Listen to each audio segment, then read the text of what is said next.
ये सवाल करते हैं कि हमारा अंगूठा कट गया, फिर उंगली कट गई, फिर पाँव कट गया और टांग कट गई।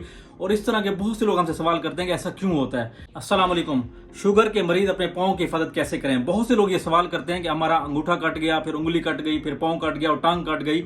और इस तरह के बहुत से लोग हमसे सवाल करते हैं कि ऐसा क्यों होता है। तो शुगर के मरीजों के अंदर ये बहुत ही कॉमन है। और पहली बात याद रख लें कि शुगर आपके जिस्म के किसी हिस्से को नहीं छोड़ती। आपके सर से लेके आपके पाँव तक शुगर हर उस आर्गन को डैमेज करती है अगर आपकी शुगर कंट्रोल नहीं है। लेकिन अगर आपकी शुगर कंट्रोल है तो आप हर उस कॉम्प्लिकेशन से बच सकते हैं, जिसमें पाँव की कॉम्प्लिकेशन, आपको इस्केमिक हार्ट डिजीज की कॉम्प्लिकेशन, आपकी आंखों की कॉम्प्लिकेशन, आपकी गुर्दों की कॉम्प्लिकेशन, आप इनसे बच जाते हैं अगर ये प्रॉपर कंट्रोल है। तो अब आते हैं कि पाँव की केयर कैसे करें। तो शुगर के मरीज जो हैं वो रोजाना अपने पाँव को एंटीसेप्टिक सोल्यूशन के साथ धोएं और पाँव को धोने के बाद उनको प्रॉपर वैसलीन या कोई ऐसी लुब्रिकेंट जो चीज़ है उनके ऊपर लगाएं। क्योंकि शुगर के मरीजों की जो पेरिफेरल न्यूरोपैथी होती है उसमें स्वेटिंग एब्सेंट हो जाती है, उनकी ब्लड सप्लाई कम हो जाती है, वहाँ पसीना आना बंद हो जाता है, वहाँ जो प्रॉपर बाल होते हैं वो ऐसा ऐसा गिरना शुरू हो जाते हैं और पेशेंट के जो पाँव हैं वो ड्राई और खुश्क होते हैं, जिसकी वजह से पेशेंट को थोड़ा सा भी ट्रामा होता है तो वहाँ अब्रेजन या कैलस बनना शुरू हो जाते हैं। तो पहली स्टेज ये है कि उन्होंने अपने पाँव को अच्छे तरीके से वॉश करना है।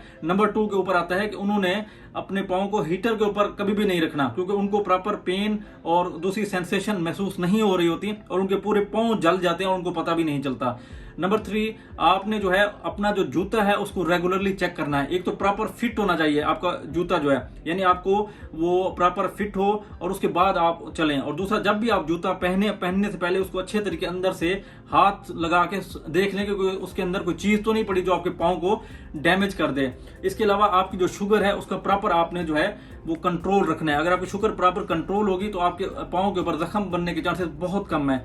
इसके अलावा आपने अपने जो नेल्स हैं उनको प्रॉपर टाइम के ऊपर काटना है। बाद आप जब नेल टाइम पे नहीं काटते तो वो बहुत ज्यादा बढ़ के आपके दूसरे पाँव के अंदर या उसी पाँव के अंदर ट्रामा कर सकते हैं, जिसकी वजह से फिर वो जख्म बनता है और जख्म हील नहीं होता। इसके अलावा आपने नंगे पाँव कभी भी नहीं चलना। शुगर के मरीज नंगे पाँव कभी भी नहीं चलेंगे, वो अपने शूज यूज करें और उसके बाद जो है वो चलें। और ये एहतियाती तदाबीर करके अपने पाँव को जो है जख्म से बचा सकते हैं और पाँव को कटने से भी बचा सकते हैं। Thank you so much.